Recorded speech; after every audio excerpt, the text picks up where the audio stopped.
Hey guys, this is a video preview from PhoneArena of the LG Optimus Black, which could easily be the thinnest and lightest Android smartphone outside of Japan. What we have here is a prototype, so there might be some changes in the final version, but the overall design will most probably stay the same. Here on the back, where the 5-megapixel camera with LED flashes, which does HD video recording, you can see both sides of the back cover sloping down to the edges. If you measure the thickness in the middle of the back, you get the official number of 0.36 inch, 9.2 millimeters, which is less than the iPhone 4, the previous thinnest, but a bit more than the Samsung Galaxy S2 or the Sony Ericsson Xperia Arc, for example.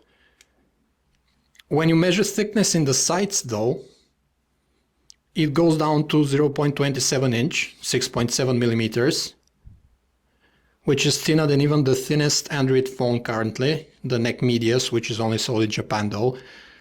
Considering that the LG Optimus Black is lighter than both the Samsung Galaxy S2 and the Sony Ericsson Xperia Arc, thanks to its all-plastic construction, it's extremely light. It is worthy of being called the thinnest and lightest Android smartphone out there. And this coming from a phone with a 4-inch LCD display is a great achievement on LG's part.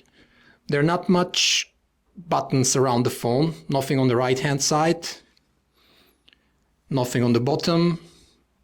Here on the left we have the volume rocker and this button which LG calls the G button, short from gestures we guess, which helps you scroll, zoom and navigate in the interface without even touching the screen. Here on the top we have the micro USB port, covered with a protective cap, power lock button, standard audio jack. This G button here on the side under the volume rocker serves for navigation in the gallery, the interface, as well in the browser.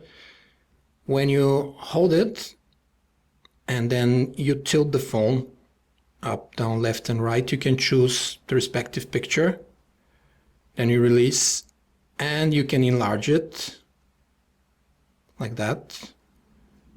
You can zoom one more time by pressing the button, and then if you hold it pressed, you can navigate within the picture by tilting the phone up and down, left and right.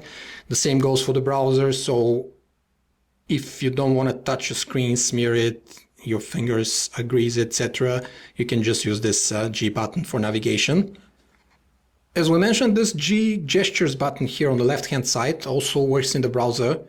When you hold it pressed and tilt the phone up and down, you can actually scroll in the browser, and when you just press it quickly, it acts as double tap to zoom. Then you hold it again and you can actually pan around the page by tilting it in different directions. Pretty neat, provided you just have eaten a bucket of chicken wings and you don't want to grease your nice Nova display. You release it and it locks into place. The screen itself is another huge differentiating factor for the LG Optimus Black. The company calls it the Nova display, so you can bet the next iteration will be called Supernova. It is presumably the brightest mobile display created at 700 nits, whereas the iPhone 4's display, which is also IPS LCD made by LG, measures at 500 nits. In reality, the differences won't burn your eyebrows, but it is indeed a very bright display with nice colors and wide viewing angles. The resolution is 480 by 800 pixels, 4-inch diagonally. Bear in mind that this is still a prototype unit, so we might see final tweaks in all aspects of the hardware and software. Still, speaking of software, let's see the interface on the LG Optimus Black, if it's any different than the Optimus UI we had on the LG Optimus 2X, for example. We wanted to show you the differences between the so-called Optimus UI on the LG Optimus 2X here on the right, which is a final version, and the still prototype LG Optimus Black here on the left. The differences are at first look not much, but when you delve deep, for example, you want to edit the home screens, the way you choose widgets, shortcuts, folders, etc. on the LG Optimus 2X here is pretty standard. Whereas here LG has skinned it quite a bit more. You have this transparent background with grids of icons for the different widgets you can choose, or your shortcuts, folders, wallpapers, etc. And they're scrollable. Thus, there's screen real estate left here, so you can see where you're placing what. Pretty handy. The other major difference between the two interfaces is the notification bar. They both have music player controls embedded in the notification bar, which is pretty handy. But the connectivity switch is here at the top. For example, in the LG Optimus 2X, we have the auto-rotate button, whereas here we have a 3G button for toggling 3G on and off to save battery, which is pretty handy, and we're using it much more often than the auto-rotate button here on the LG Optimus 2X. So we hope that LG keeps it like that in the next Android phones of the company. And that about sums up the differences in the two interfaces between the LG Optimus Black here on the left and the Optimus 2X on the right. If we go into the main menu on the LG Optimus Black, it's scrollable grid of icons. There's quite a bit of lag in our unit since it's not finalized, neither hardware nor software, as LG told us.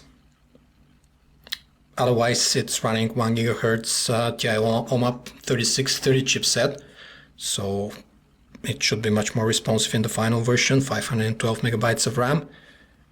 Let's check how browsing works. Browsing on the LG Optimus Black is actually pretty smooth, despite that we have a non-final hardware and software version. The 1 GHz TI OMAP chipset is more than enough for powering this handset, although it has a slightly old-school SGX 530 GPU. Double tap works well. Panning around to pinch to zoom gesture is fairly fluid, as well as scrolling. Bear in mind that this prototype unit doesn't support Adobe Flash yet. We hope it will appear in the finalized version. Other than that, we have high hopes for the browser on the LG Optimus Black.